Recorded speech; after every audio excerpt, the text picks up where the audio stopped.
Welcome back to my YouTube channel unique classes. तो आज हम देखेंगे क्लास 12th जो है आपकी, उसका संस्कृत कोर का सैम्पल पेपर लेके आई हूँ आप सभी के लिए। टर्म 2 का, किसका, टर्म 2 का सैम्पल पेपर आप सभी के लिए लेके आई हूँ। तो ये सैम्पल पेपर देखने के बाद आपको ये पता चल जाएगा कि आपका एग्ज़ाम, बोर्ड एग्ज़ाम कैसा आने वाला है संस्कृत कोर का। और इसका कोड है 322, ठीक है। और आपके पैटर्न कैसा होगा और किस तरीके से आप अपने आंसर्स को अटेम्प्ट कर सकते हैं, कितने क्वेश्चंस आएंगे, ठीक है, सारी चीज़ें आपको ये सैम्पल पेपर सोल्व करने के बाद पता चल जाएगी। तो इस वीडियो को देखने के बाद एक और काम आपको बहुत ज़रूरी याद से कर लेना है। क्या करोगे, ये वीडियो देखने के बाद आपको अपना सैम्पल पेपर खुद से सॉल्व करने की पूरी कोशिश करनी है। हालांकि मैं इस वीडियो में आपको आंसर्स जो है वो बताऊंगी, लेकिन फिर भी आपको आंसर्स पता लगने के बाद भी आप अपने आप से एक बार सॉल्व करके ज़रूर देखिएगा। तो फटाफट से स्टार्ट करते हैं। तो आपको टाइम जो है वो तो आपको टाइम का पता ही है कि आपको 2 आवर्स जो हैं वो दिए जाते हैं। और मार्क्स कितने का होता है, टोटल 40 नंबर का आपका एग्ज़ाम जो है वो आता है। तो अब बात कर लेते हैं, यहाँ पे कुछ हमें ये इंस्ट्रक्शंस दी हुई हैं। तो जितनी भी आपको इंस्ट्रक्शंस होती हैं वो आप यहाँ से रीड कर सकते हैं। प्लस में जो इंस्ट्रक्शंस आपको आपके क्वेश्चन के ऊपर दी हुई होती है वो आपको रीड करनी बहुत ज़रूरी होती है। उसमें हमें पता चलता है कि हमें कितने क्वेश्चंस यहाँ पे अटैम्प्ट करने हैं, सारी बातें हमें यहाँ से पता चल जाती है, ठीक है। 1 सेकेंड, मैं एक बार कलर चेंज कर लेती हूँ, ठीक है। तो सबसे पहले आपको यहाँ पे दिया हुआ है वर्णनात्मक प्रश्न। जो वर्णनात्मक प्रश्न होते हैं उसका अर्थ क्या होता है, यानी कि हमें डिस्क्रिप्टिव लिखना है, सब्जेक्टिव लिखना है। तो ये बात तो आपको पहले से ही साफ है कि टर्म 2 में आपको जितना भी कुछ लिखना है वो क्या है, आपको राइटिंग करनी है, वहाँ पे आपको लिखना है, डिस्क्रिप्टिव लिखना है, सब्जेक्टिव लिखना है, ऑब्जेक्टिव नहीं आ रहा है इस साल, ठीक है। उसके बाद आपको यहाँ से पता चल रहा है कि यहाँ पे आपको अपठित जो गद्यांश है वो करना है सबसे पहले, और ये आपको 10 नंबर का यहाँ से मिल जाएगा। तो आप इसे फटाफट से रीड कर सकते हैं, आपके पास पूरा का पूरा अपठित गद्यांश मैंने दिखा दिया है आपको। उसके बाद इसके क्वेश्चंस की बात कर लेते हैं। तो यहाँ पे जो आपके क्वेश्चंस हैं वो फर्स्ट क्वेश्चन है आपका, एक पदेन उत्तर देना है आपको यहाँ से, यानी कि 1 वर्ड आंसर देना है। इस क्वेश्चन का आंसर ओनली 1 ही वर्ड में देना है, एक शब्द में देना है, उससे ज़्यादा नहीं देना होता।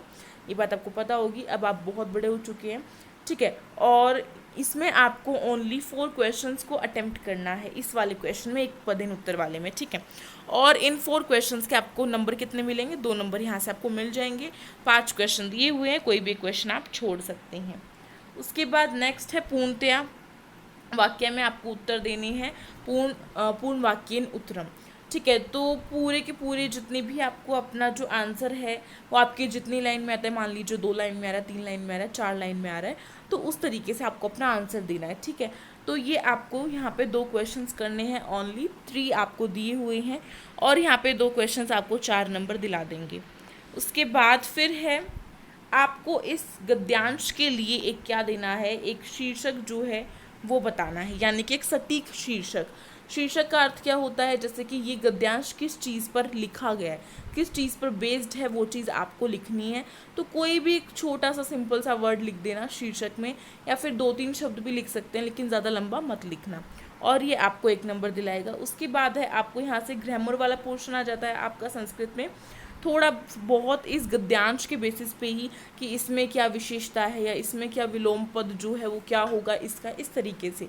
तो ये आपको 3 ही प्रश्न करने हैं इसमें, ठीक है, और 4 आपको दिए हुए हैं, और ये तीनों प्रश्न आपको 3 नंबर दिला देंगे। अब इनके आंसर्स हम फटाफट से देख लेते हैं। देख लीजिए आपके आंसर्स यहाँ पे आपको पूरे दिए हुए हैं, आप चाहे तो स्क्रीनशॉट ले सकते हैं और चाहे तो आप इन्हें नोट डाउन भी कर सकते हैं। उसके बाद यहाँ पे पूर्णतया वाला है, फिर शीर्षक दिया हुआ है, बहुत सारे शीर्षक यहाँ पे आपको दिए हुए हैं, कोई भी एक डाल दीजिएगा, और उसके बाद आपको यहाँ पे ग्रामर वाला दिया हुआ है। अब बात करते हैं नेक्स्ट क्वेश्चन की। अगला जो आपका प्रश्न है वो यहाँ पे आपको एक लेटर दिया हुआ है, यानी कि एक पत्र दिया हुआ है, और उसमें कुछ खाली स्थान है, यानी कि डैश दिए हुए हैं कि यहाँ पे क्या आएगा, यहाँ पे क्या आएगा, और फिर आपको एक मंजूषा भी दी हुई होगी आई थिंक। तो फटाफट से देख लेते हैं कि मंजूषा हमें दी हुई है या फिर नहीं। हाँ जी, दी हुई है। इनमें से देख के आपको क्या करना है, राइट जो वर्ड है वो वहाँ पे फिल करना है, जहाँ पे जो शब्द आएगा, और ये आपको पूरे के पूरे 5 नंबर यहाँ से दिला देगा। 5 नंबर का है पूरा पूरा क्वेश्चन और काफ़ी इजी है, तो ये आप सभी को करना है। इसके मैं आंसर्स आपको दिखा दूंगी। सबसे पहले आप क्वेश्चन जो है वो देख सकते हैं और रीड कर सकते हैं। यहाँ पे आपको 10 ब्लैंक प्लेसेस जो है वो दिए हुए हैं, 10 दिए हुए हैं, ठीक है। अभी फटाफट से इनके आंसर्स हम देख लेते हैं।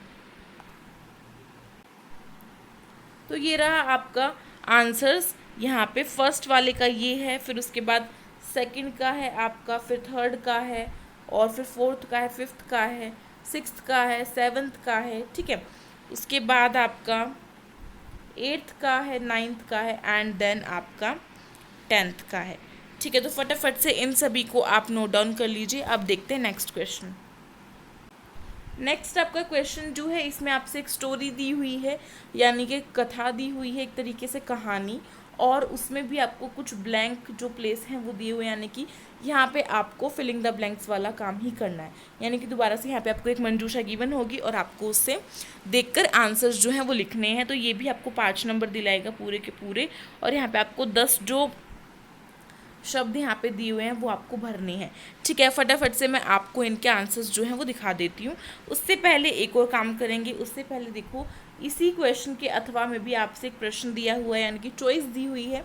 यहाँ पे भी जहाँ पे आपको रिक्त स्थान दिख रहा है वहाँ पे आपको आंसर जो है वो लिख देना है। ये आपको 5 नंबर दिलाएगा और 5 ही यहाँ पे आपको लिखने हैं, ठीक है।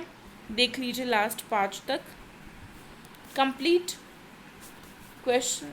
अब देखते हैं इसका आंसर। सबसे पहले ये जो क्वेश्चन नंबर 3 है उसके पहले वाला देखते हैं क्वेश्चन।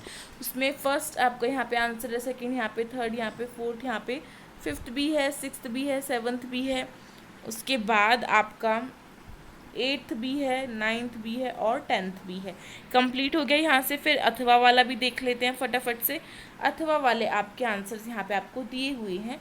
आप इनका स्क्रीनशॉट लेना चाहें तो वो भी ले सकते हैं, और नोट डाउन करना चाहें तो वो भी कर सकते हैं। जो यहाँ पे आपको हाईलाइट हुए दिख रहे हैं वो आपको आंसर्स में लिखना है, ठीक है। उसके बाद यहाँ पे भी देख लीजिए। अब चलते हैं नेक्स्ट क्वेश्चन की तरफ। अगला आपको दिया हुआ है क्वेश्चन। यहाँ पे आपको एक अनुच्छेद जो है वो लिखना है, और यहाँ पे आपसे विषय जो है वो बता दिए गए हैं, और इस मंजूषा के शब्दों का प्रयोग करके आप अपने अनुच्छेद को अच्छे से लिख सकते हैं।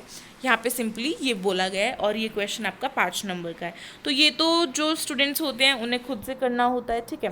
फिर भी मैं आपको दिखा दूँगी। उसके बाद इसी के अथवा में भी प्रश्न दिया हुआ है जो कि आपको 5 नंबर का ही मिलेगा, और यहाँ पे आपको ओनली 5 जो क्वेश्चंस हैं वो ही करने हैं। और यहाँ पे देखो, आपको यहाँ पे ट्रांसलेट करना है इन जो वाक्य हैं उनको, किसमें, संस्कृत भाषा में। तो आप कर सकते हैं आसानी से। फर्स्ट है, सेकंड है, थर्ड है, फोर्थ है, फिफ्थ है एंड सिक्स्थ है, आपका 7th है, ठीक है। उसके बाद अब फटाफट से इनके आंसर देख लेते हैं। अनुच्छेद जो है आपका, अनुच्छेद का अर्थ क्या होता है? अनुच्छेद को हम ऐसे नहीं बोल सकते, यानी कि निबंध नहीं बोल सकते। निबंध का अर्थ होता है कि हम उसे बहुत बड़ा लिखें। जैसे कि 5 नंबर में अगर निबंध आता है तो कम से कम हम उसे 1 से 1.5 पेज का ज़रूर लिखते हैं, ठीक है। लेकिन जब आपका अनुच्छेद आता है तो आप उसे only and only half page में लिखते हैं। आधे पेज में लिख दोगे, काम चल जाएगा। तो इसे बोलते हैं अनुच्छेद, ठीक है। उसके बाद इसी के अथवा में प्रश्न थे और उनके आंसर्स आपको यहाँ पे दिए हुए हैं। अब नेक्स्ट क्वेश्चन की तरफ चलते हैं। उससे पहले नेक्स्ट क्वेश्चन की तरफ चलते हैं। अब जो आपके प्रश्न आ रहे हैं वो आपकी टेक्स्ट बुक से आ रहे हैं, यानी कि जो आपकी बुक लगी हुई है संस्कृत की उसमें से क्वेश्चंस आपको दिए जाएंगे। तो आपको यहाँ पे पठित जो गद्यांश है वो दिया हुआ है, और 3 नंबर में जो 3 नंबर हैं पूरे के पूरे इस गद्यांश से वो आपको मिलेंगे अगर आप इनके क्वेश्चंस को सॉल्व करते हैं तो सबसे पहला जो आपका प्रश्न है वो एक पदेन उत्तर है, यानी कि एक शब्द में उत्तर देना है। 3 प्रश्न दिए हुए हैं, 2 का आपको यहाँ पे उत्तर देना है, चॉइस है, और ये 2 क्वेश्चन आपको 1 नंबर दिला देंगे। उसके बाद पूर्ण वाक्य में आपको 2 प्रश्न दिए हुए हैं और कोई एक ही आपको करना है जो कि आपको 2 नंबर यहाँ से दिला देगा। फटाफट से इनके आंसर देखते हैं। ये रहे आपके 5th क्वेश्चन के आंसर्स। आप इन्हें नोट डाउन कर सकते हैं और स्क्रीनशॉट भी ले सकते हैं। अब क्वेश्चन नंबर 6 को देखेंगे। क्वेश्चन नंबर 6 जो है आपका, उसमें आपको आपकी बुक में से ही श्लोक जो हैं वो दिए हुए हैं और वो भी आपके पूरे के पूरे 3 नंबर के हैं। ठीक है, तो इसके क्वेश्चंस देखते हैं। सबसे पहला एक पदेन क्वेश्चन में आपको ओनली 2 ही क्वेश्चंस करने हैं। ठीक है, और ये आपको 1 नंबर दिलाएगा। और जो पूर्ण वाक्य है उसमें आपको 2 प्रश्न दिए हुए हैं, एक ही करना है, जो कि आपको 2 नंबर यहाँ से दिला देगा। फटाफट से इनके आंसर देखते हैं। ये रहे आपके क्वेश्चन नंबर 6 के आंसर्स। अब क्वेश्चन नंबर 7 को देखते हैं।